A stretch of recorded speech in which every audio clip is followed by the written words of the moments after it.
हम सभी की लाइफ में एक ऐसा पॉइंट आता है जब हमें अपनी पर्सनल नीड को पूरा करने के लिए कुछ पैसों की जरूरत पड़ती है। फिर चाहे वो बच्चे की एजुकेशन हो, मेडिकल इमरजेंसी हो, मैरिज हो या ट्रैवल करने से रिलेटेड हो। इस तरह की अर्जेंट नीड्स को पूरा करने के लिए हम बैंकों द्वारा दी गई सुविधा को चुनते हैं। आजकल दो टाइप के लोन बहुत फेमस है मार्केट में, एक पर्सनल लोन और दूसरा गोल्ड लोन। लेकिन हम इन्हें चुनने में भी थोड़ा बहुत कंफ्यूज हो जाते हैं कि गोल्ड लोन ले या पर्सनल लोन ले, क्योंकि हर किसी के अपने फायदे और नुकसान होते हैं। तो आज हम इस वीडियो में जानेंगे कि आप किस तरह से एक बेटर ऑप्शन अपने लिए चूज कर सकते हैं। चाहे आप पर्सनल लोन ले सकते हैं या गोल्ड लोन ले सकते हैं। लेने से पहले किन किन बातों को ध्यान में रखना है वो सब आज हम इस वीडियो में जानेंगे। हाय, मेरा नाम सिमरनजीत, वेलकम करता हूं आपके हमारे चैनल विश्विन.com पर। आइए वीडियो शुरू करते हैं और जानते हैं वो कौन कौन सी बातें ऐसी हैं जो ध्यान में रखनी है इन दोनों में से कोई अपने लिए एक अच्छा ऑप्शन चूज करने के लिए।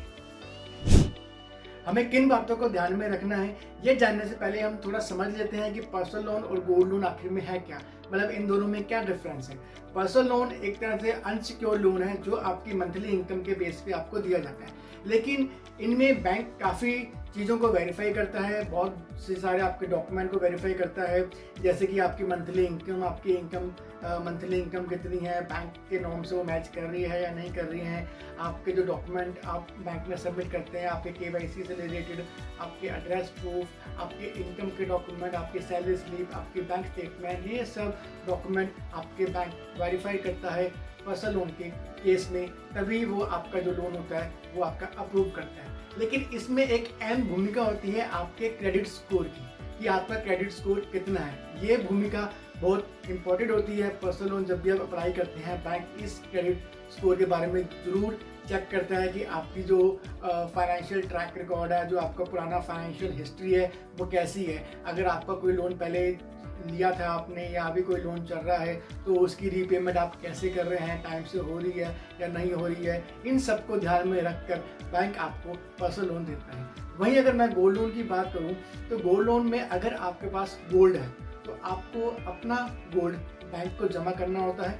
बैंक उसकी मार्केट वैल्यू का आपको 90% तक जो फंड होता है वो आपको देता है। सपोज कि आपके पास गोल्ड है और उसकी मार्केट वैल्यू 5 लाख रुपए है, तो बैंक आपको मैक्सिमम 4 लाख के आसपास जो फंड है वो आपको ऑफर करता है। और इसमें जो डॉक्यूमेंट होते हैं वो भी बहुत कम आपको जमा करने होते हैं, खाली आपके KYC डॉक्यूमेंट और आपका एड्रेस प्रूफ इस केस में आपको लगता है। तो ये डिफरेंस था पर्सनल लोन और गोल्ड लोन के बारे में। अब शुरू करते हैं कि वो कौन सी बातें हैं जिनको हमने ध्यान में रखना है इन दोनों को चूज करने से पहले।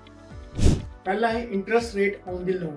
सबसे जरूरी बात जो हम सभी हमेशा ध्यान में रखते हैं जो है इंटरेस्ट रेट, क्योंकि इंटरेस्ट रेट सीधे सीधे हमारे अमाउंट पे इफेक्ट करता है, क्योंकि जितना ज़्यादा इंटरेस्ट रेट होगा हमारा अमाउंट उतना ज़्यादा बढ़ जाएगा। इसलिए हम कभी भी अगर किसी से इस बारे में डिस्कस भी करते हैं तो हमें हमेशा सलाह मिलती है कि कम रेट ऑफ इंटरेस्ट वाला लोन आप अप्लाई करना। अगर मैं पर्सनल लोन में इंटरेस्ट रेट की बात करूं तो जो इसकी रेंज होती है वो 10.30 से मैक्सिमम 27-28% तक जाती है। वो आपके वर्किंग प्रोफाइल के ऊपर डिसाइड किया जाता है कि आप कितना रेट ऑफ इंटरेस्ट बैंक की तरफ से आपको मिलेगा। वहीं अगर मैं गोल्ड लोन की बात करूं तो गोल्ड लोन एक तरह से आपका सिक्योर लोन है। आपको बैंक के पास अपना सोना रखना है और बैंक उसकी मार्केट वैल्यू का आपको फंड करता है। इसमें जो इंटरेस्ट रेट की जो रेंज आती है वो मिनिमम 10% से मैक्सिमम 16 या 17% तक आपको इंटरेस्ट रेट इसके ऊपर ऑफर होता है। दूसरा है लोन अमाउंट। पर्सनल लोन में लोन अमाउंट हमेशा आपकी इनकम बेस पे फाइनल किया जाता है। आपकी इनकम के अकॉर्डिंग ही आपको जो बैंक होता है वो आपको लोन अप्रूव करता है। इसी के साथ साथ बहुत सारी ऐसी चीज़ें हैं जो बैंक साथ के साथ वेरीफाई करता है। एक आपका इनकम हो गया, इनकम के डॉक्यूमेंट, आपके जो भी आप इनकम डॉक्यूमेंट प्रोवाइड करते हैं, बैंक स्टेटमेंट आप प्रोवाइड करते हैं, वो सब बैंक वेरीफाई करता है। इसी के साथ साथ आपका जो क्रेडिट स्कोर है वो भी बैंक चेक करता है कि आपका क्रेडिट स्कोर कितना है, आपकी पुरानी जो फाइनेंशियल ट्रैक हिस्ट्री है या फाइनेंशियल ट्रैक रिकॉर्ड है वो किस तरह का है। ये सभी बातें बैंक ध्यान में रखता है। और बहुत सारी चीज़ें हैं जो बैंक आपको लोन अमाउंट देने से पहले चेक करता है, जैसे आपकी मैंने इनकम बताया, उसके साथ आपकी वर्किंग प्रोफाइल, आप किस कंपनी में जॉब कर रहे हैं, आपका टोटल वर्क एक्सपीरियंस कितना है, आपको करंट कंपनी में कितना टाइम होगा काम करते हुए, और आप जो डॉक्यूमेंट आप दे रहे हैं वो डॉक्यूमेंट बिल्कुल सही डॉक्यूमेंट है। ये सब बातें बैंक ध्यान में रखता है। उसी के ब्याज में आपको लोन अमाउंट जो होता है वो आपको ऑफर करता है। और इसमें बैंक ये भी डिसाइड करता है पर्सनल लोन केस में कि अगर आपका कोई पुराना लोन अभी रनिंग में है तो उसकी कितनी ईएमआई आप पे कर रहे हैं, और जो आप नया लोन के लिए आप अप्लाई कर रहे हैं उसकी कितनी ईएमआई बन रही है। तो इनकम के अकॉर्डिंग आप अपने दोनों लोन को चला सकेंगे या नहीं, अपनी जो पर्सनल नीड है उनको पूरा कर पाएंगे कि नहीं, ये सब फैक्टर जो होते हैं बैंक कंसीडर करता है। उसी के बाद आपको जो लोन अमाउंट आपको ऑफर करते हैं।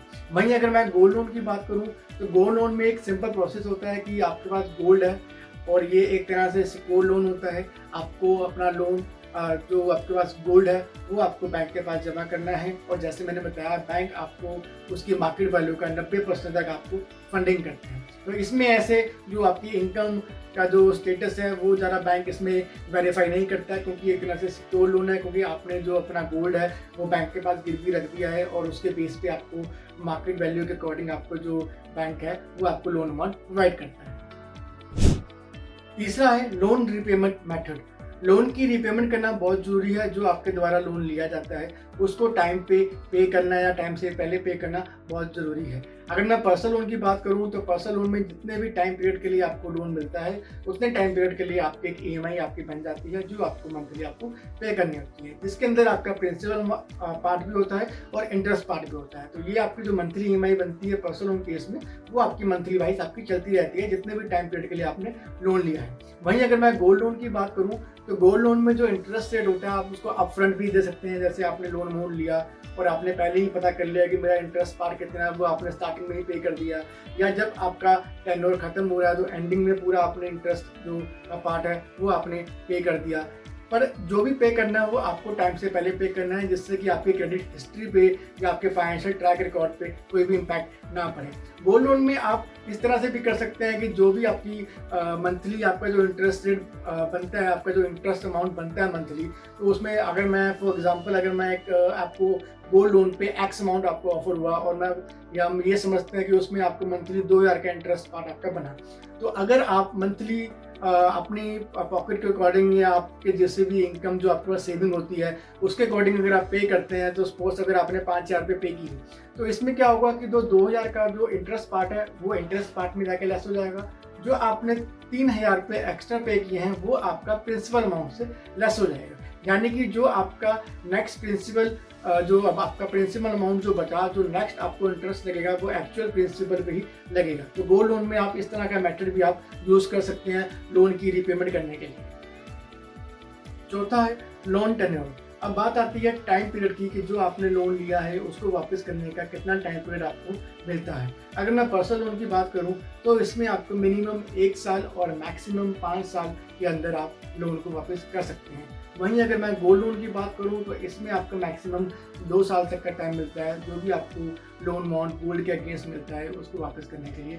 कई बैंक और कई एनबीएफसी में ये भी होता है कि अगर आपके गोल्ड लोन के केस में अगर आपके 2 साल पूरे हो गए हैं और आपका कुछ अमाउंट बच गया है तो आप उस टेन्योर को एक्सटेंड भी करा सकते हैं। उसमें कुछ चार्जेस होते हैं बैंक की तरफ से, वो आपको पे करने होते हैं, तो उसमें आपका 1 साल 1.5 साल का जो टाइम पीरियड होता है वो आपका इंक्रीज हो जाता है लोन को वापस करने के लिए। तो इसमें ये होता है कि आप अपने अकॉर्डिंग वो जो लोन का टेन्योर है, जो लोन टाइम पीरियड है, वो अपने अकॉर्डिंग आप चुन सकते हैं कि आपकी ईएमआई की जो कैपेसिटी है वो कितनी है, आप कितनी मंथली इंस्टॉलमेंट दे सकते हैं। अगर आप चाहते हैं कि मेरा लोन 2 साल में खत्म हो जाए और अगर आपको लगता है कि मैं इतनी ईएमआई पे कर सकता हूँ तो आप 2 साल का टाइम पीरियड ले सकते हैं। अगर 2 साल में नहीं तो आप 3 साल का, आप 4 साल का, ये आप अपने अकॉर्डिंग डिसाइड कर सकते हैं कि आप कितने अमाउंट की ईएमआई आप मंथली पे कर सकते हैं। 5वां है एलिजिबिलिटी।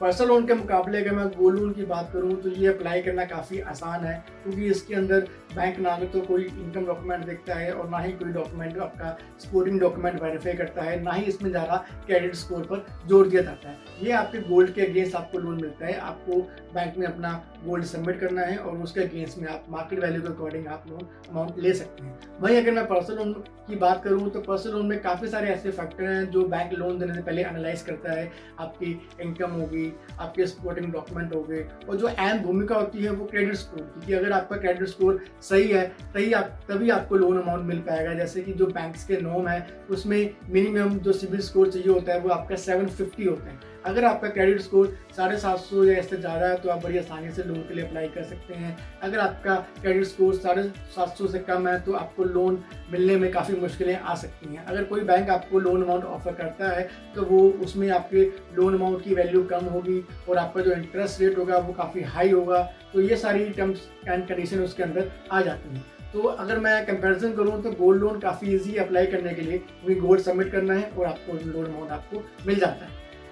उम्मीद करता हूँ ये वीडियो आपको अच्छा लगा होगा। इस वीडियो में आपने जाना होगा गोल्ड लोन और पर्सनल लोन में क्या डिफरेंसेस होते हैं, और इस वीडियो को देखने के बाद आप अपने लिए एक बेटर ऑप्शन चूज कर सकते हैं कि आपको किस ऑप्शन में आपको जाना चाहिए। इसी तरह की और फिनटेक इन्फॉर्मेशन लेने के लिए जुड़े रहें हमारे चैनल wishwin.com के साथ।